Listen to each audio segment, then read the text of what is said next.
ከይርጋ ጨፌ ሀገረ ማርያም እየተሰራ ባለው 72 ኪሎ ሜትር የአስፋልት ኮንክሪት መንገድ ላይ በተፈጠረው የአፈር መሸርሸር ሳቢያ የተሽከርካሪዎች እንቅስቃሴ ተገቷል። በተለይም በጌዲዮ ዞን ገደብና ኮቾሬ ወረዳ እንዲሁም ምዕራብ ጉጂ ዞን የእርዳታ እህል የሚያመላልሱ 500 ተሽከርካሪዎችን ጨምሮ ሌሎች የትራንስፖርት እንቅስቃሴዎች ለ4 ቀናት ያህል መስተጓጎሉን ነው በስፍራው ያነጋገርናቸው አሽከርካሪዎች የሚናገሩት። ይሄ መንገድ ባለፈ ሻሸመኔ ሊሄድ ወጣው ዛሬ 4ኛ ቀናችን ነው። ይሄ መንገድ ምንም አባቴ ያለው አይመስለኝም። እኔ ሮብለት ነው ከሻሸመኔ ተጉዤ ጭኜ የመጣሁት። ሮብ ማታ እዚህ ቆም ያለው እስካሁን እንደቆምኩ ነው። በነጋዴው እዛ ያስጨንቀኛል። እዚህ ደግሞ ባለመኪና ባንክ ያለበት መኪና ነው። ምንም መፍትሄ ሊፈጠር አልቻለም። ጭነን እንደቆምን ነው። ይሄው እንደምታዩት ነው። አንድ መፍትሄ የኛ ቀርቶ ህዝብ ተሳፋሪ ያለ ልጆች እናት አባት ይዘው ይመጣሉ። ይሄ የምታየው ግማሹ ለህብረተሰቡ እርዳታ የጫነ መኪና ነው። ግማሹ ወደ ተለያየ አካባቢ የሚጓዝ መኪና ነው። እና ይሄው ዛሬ 4ኛ ቀናችን ነው እዚህ ከተቆመን ማለት ነው። ወላድ እናት አለች ምጥ ይዟት ሆስፒታል እንግዲህ አምቡላንስ ካላለፈ በምን ይሄ ሁሌ ይጠየቃል። ለውጥ የሌለው ነገር ነው። ስለዚህ መብት ያለው የማያደጋግም ነገር ማድረግ ነው። ይሄ ትንሽ ቦታ ኮን ይሄንን ተራራ ሰንጥቆ መንገድ መስራት ይችላሉ። ይሄንን በዚህ መንገድ ይሄንን ያህል ቀን መሰቃየታችን በጣም ነው የሚያሳዝነው። የመንገዱ ስራ ለረጅም ጊዜ መጓተቱንም በመጥቀስ ይሄ መንገድ ይሄው ዛሬ ስንተኛ አመት ነው። ዝናብ ጠብ ባለ ቁጥር ይሄ ሁሉም ንብረት እየተበላሸ ንብረት እየወደመ መኪና ፍሪሲዮን እያቃጠለ ምን እያለ የስንቱ ንብረት እየወደመ ነው። በብሔራዊ አደጋ ስጋት ስራ አመራር ኮሚሽን የእርዳታ አስተባባሪ አቶ ታየ ጌታቸው የመንገዱ መበላሸት በእርዳታ ስርጭቱ ላይ ከፍተኛ ተጽዕኖ ማድረሱን ተናግረዋል። በተለያየ ጊዜ እዚህ አካባቢ ላይ መንገዶች ይዘጋሉ። እነኚህ መንገዶች በጣም በርካታ ጊዜያትን የወሰዱ ናቸው። የሚመጡ የዕለት እርዳታ ሊያደርሱ የሚመጡ መኪኖች ሁልጊዜ ችግር የተፈጠረ እዚህ ጋር ይቆማሉ። እኔም አሁን እዚህ ጋር ከመጣው 4ኛ ቀኔ ነው።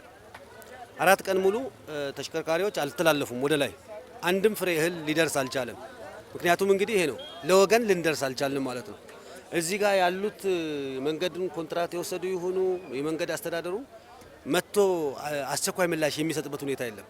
እንዳየሁት ሁሉም በቃ እንደው ቆሞ አዳምቆ መሄድ እንጂ ችግሮች ያሉበት ችግር ያለበት መንገድ መሆኑን ተረድተው አስፈላጊውን ድጋፍ እያደረጉ አይደሉም። አሁን እንደምታዩት ከዚህ በታች ከ500 በላይ ተሽከርካሪ አለ። ይርጋ ጨፌ ላይ 200 አለ። እዚህ ላይ 300 መኪና ቆሟል። ስለዚህ ለወገን ልንደርስ አልቻልንም ማለት ነው። መንገዱ በአራብ ስራ ተቋራጭ የሚሰራ ሲሆን የብልሽቱ ምክንያትም የአፈር መሸርሸር መሆኑን ነው የስራ ተቋራጩ የግሬደር ኦፕሬተር የሆነው ወልደ ዮሐንስ አለባቸው የሚገልጸው። ይች የምታያት ቦታ በጣም ችግር አለባት። አንደኛ ውስጥ ውሃ አለው። በተፈጥሮ መሬቱ ስላይድ የሚያደርግ መሬት ለመንገዱ መፍትሄ የሚባለው ቮልደር የሆኑ ድንጋዮች መጥተው ኦሬዲ እዚህ ጋር ተስተካክሏል። አሁን ተሳቢ ካወጣ ወደ ላይ ክፍት ነው። ያለውን ነገር በሙሉ እኛ ሙያዊ በምንችለው አቅም እየረዳን ነው። እንደ መፍትሄ ብለን ድንጋይ አመጣን እዚህ ጋር ሞልተናል። ኮንትራክተሩ የቻለውን እየሰራ ነው። የኢትዮጵያ መንገዶች ባለስልጣን የኮሙኒኬሽን ዳይሬክቶሬት ዳይሬክተር አቶ ሳምሶን ወንድሙ ጉዳዩን አስመልክተው በስልክ በሰጡን መረጃ ችግሩን ለመፍታት ባለስልጣን መስሪያ ቤቱ ከተቋራጩ ጋር በመሆን ጊዜያዊና ዘላቂ መፍትሄ ለማምጣት እየሰራ ይገኛል ብለዋል። በግንባታ ሂደት ላይ እያለም በቅርቡ በመስመሩ ላይ የአፈር መደርመስ ችግር አጋጥሟል። የአፈር መደርመስ ችግር በማጋጠሙም በተሽከርካሪዎች እንቅስቃሴ ላይ ችግር መፍጠሩ ግልጽ ነው።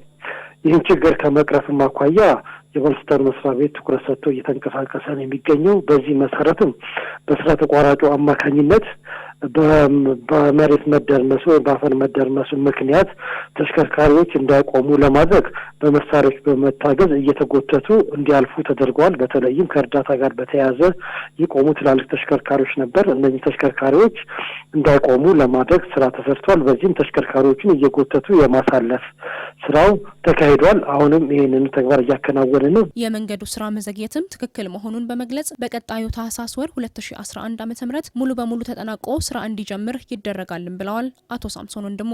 ችግሩን በዘላቂነት ለመፍታት የሚያስችሉ ስራዎች እየተሰሩ ነው። እነዚህ በጥቂት ቀናት ሙሉ ለሙሉ የሚከናወኑ ነው የሚሆኑት።